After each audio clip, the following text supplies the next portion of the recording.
شدم گفتم برو بر نگرد، واسه موندنت تا دیگه فکر نکرد. گفتم تخصه بر میگرده، شب دیدم استوری پارتی کرده.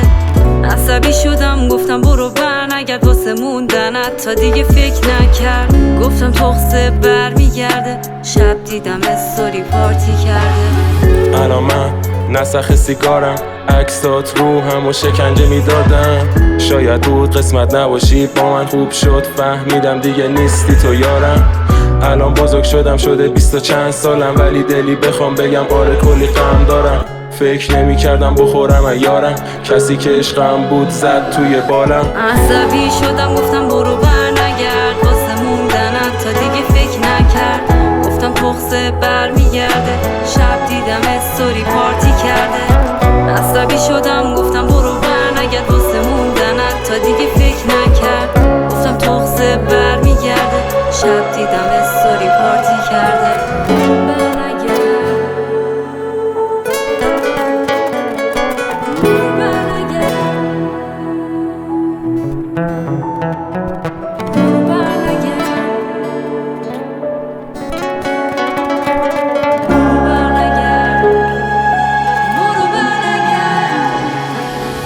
تو بودیم روی این زمین، توی اوج بودیم، دیدم تو یهو بال زدی.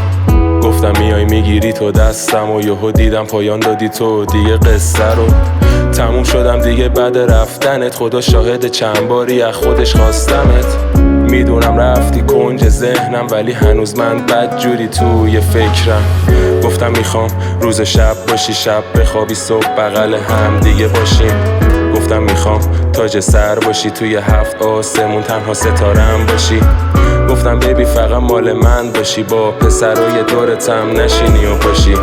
گفتم بیبی فقط مال من باشی، کاشکی همیشه پیش هم باشی. عصبی شدم گفتم برو بر نگرد، واسه موندنت تا دیگه فکر نکرد. گفتم تخصه بر میگرده، شب دیدم استوری پارتی کرده.